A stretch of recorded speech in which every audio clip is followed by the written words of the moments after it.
Is spilling the tea still a thing? I don't know. So this entire video could basically be titled Reasons You Should Join the MU. Particularly if you are a student, then it's like discounted, so hop on that, because I mean it's not like super expensive, but you know, it's like half price if you're a student. I did not join the MU until fairly late on in my career, after obviously all of these things happened. I wouldn't put that in at the start because I want to make sure that you all hear that. Join the MU.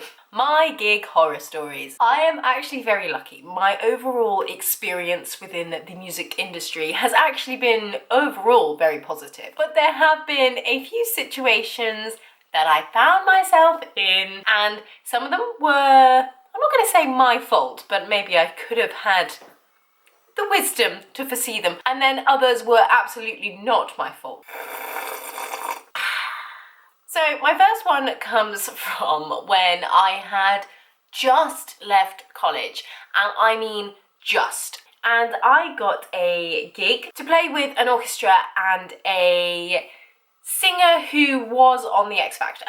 Honestly, I need a legal team for this video. So obviously I was super excited about this, and I just thought, you know, gonna be a really fun day, really fun music, all good. We get to the rehearsal. I'm sat number 2, great fun, and the lady sat next to me is a professional player, has been for years, got introduced, getting on fine, all good, all good, all good.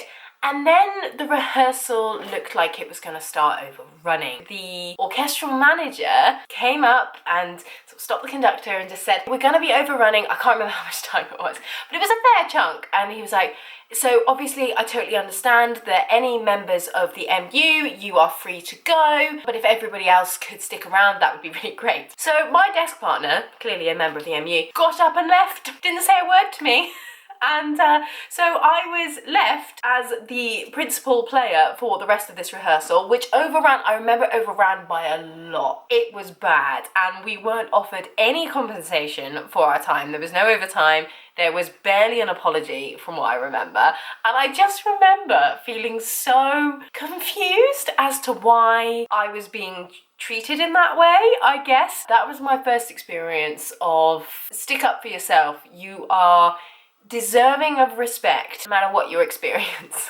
My second slight horror story is one of the only times that I have actually not been paid, and I still haven't been paid, so maybe I should get on this. We did this big concert, and when I say big concert, I mean one of the biggest concert halls I've ever played in, sold out, absolutely packed to the rafters.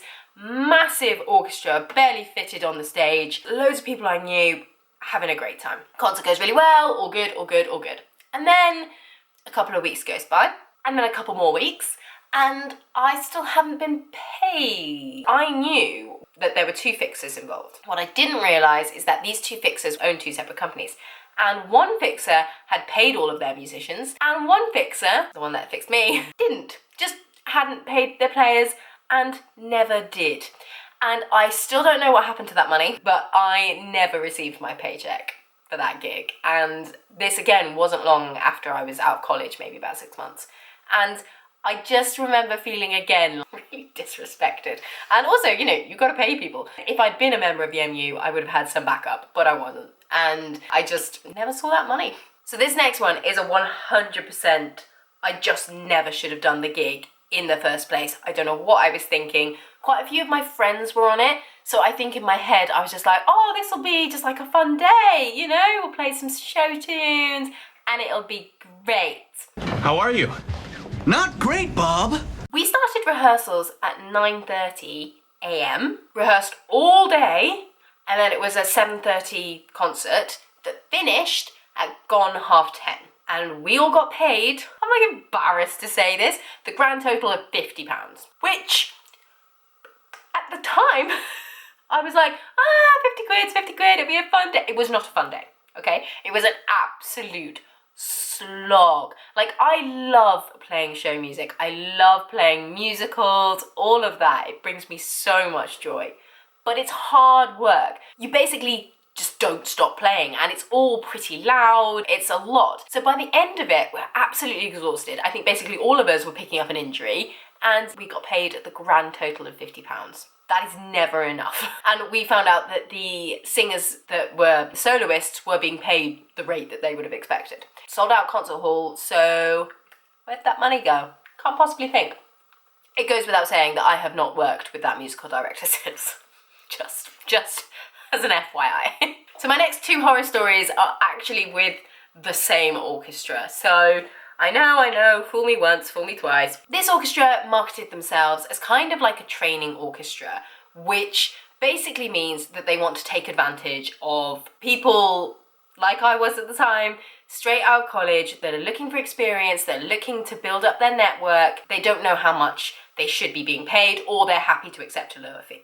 In my opinion, if you want to take a lower fee for whatever reason, that's your prerogative. It's your job, you do what you want. But the issue I have is when people just prey on the inexperienced and the young and the desperate for money, quite frankly. So that's why this particular orchestra bothers me. So I'd done a couple of gigs with this orchestra and, you know, it had been fine. And then I got to the concert hall and found out that I was sat at principal. And I was like, oh, amazing, great, thank you, you know, always nice. So we did the rehearsal and it was difficult rep. It was not easy. So obviously I was quite touched to be given the responsibility of being the principal. So we have a full day of rehearsals and then the next day is the rehearsal and then the gig. Went in for rehearsal, no problem at all. Sat in my number 1 seat, all good. And then in the break for food before the concert, so this is a couple of hours before the concert, I get told that actually I was never going to be principal for the concert, that a professional player, bear in mind, I'm graduated and working as a freelancer at this point. I am a professional player, but there we go. I get told that this professional player will be coming in just to lead for the concert. They hadn't rehearsed any of the repertoire we were doing. Like I said, it was not easy, it was not straightforward music. And that I would be sat number 2. I have never witnessed this happening in any other context in my life. And I actually ended up feeling quite sorry for said professional that came in because they were absolutely lovely. They were so nice.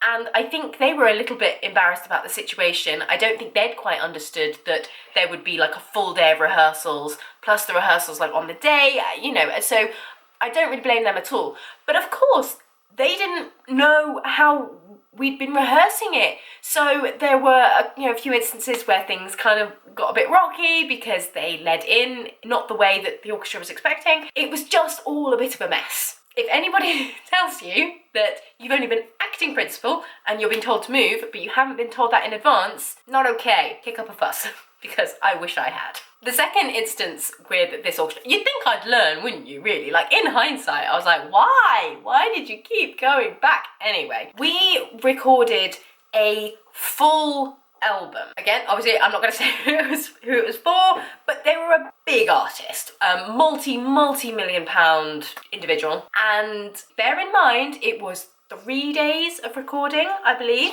We got paid £150. Now, I haven't actually figured out how much we should have been paid. I'll put it up on the screen here because I will investigate.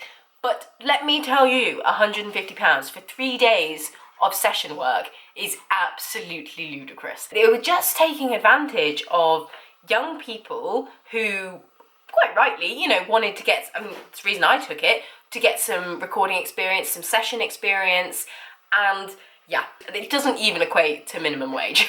And then my final horror story is actually just a little bit of a word to the wise, because I got booked to play in a string quartet for a wedding here in Cardiff. Perfectly, normal, nothing unusual about that. But it was with a string quartet that were based in London. So they're very active on socials, and I'd seen the guy that ran it, I'd seen him posting a lot, and we followed each other on social media. So when they were coming up to Cardiff, he asked if I'd play. Great, no problem. He then asked me to find another local player to play second violin. And I said, yeah, absolutely, no problem, I can do that. And he specifically asked me to get another player, to fix another player for him. So I book a really, really good friend of mine, and all good, and we arrive at the venue to find that he's brought a violinist to play that part. And so obviously there's this awkward, very awkward moment when I'm like, but you told me to find you the second violinist. I told you who I'd found, and you said, great, thank you for doing that. And he basically just said, oh yeah, well, you know, I just decided to bring my own player in the end. That put me in probably the most awkward professional moment of my life, because I'd booked a good friend of mine. She'd moved a holiday so that she could do that gig, only to turn up and to be told that she wasn't needed. And that impacted our friendship for a long time, because obviously she was understandably pretty annoyed about this. He very nearly ruined a friendship because he just hadn't communicated that was what he was going to do. And I was so angry. He then proceeded to be, quite frankly, a bit of a creep. So, yeah, that was a good day. I really hope that these stories will teach you something. You can learn from me. Like I say, they're not that bad, and I have been very lucky in my career to not have had anything worse happen. I feel like we can all learn from these things, and I do talk a lot about the positives of the industry, and I will continue to do so. It's something I'm very passionate about. But there are also people that are looking to take advantage of people that are starting out in this career, and I know a lot of you that watch my videos are in that position. If you are just starting out in your career and you are wondering how on earth do you do this mystical thing called networking that apparently everyone is obsessed with, watch this video here. It will really help you out, and I will see you guys in the next one. Bye!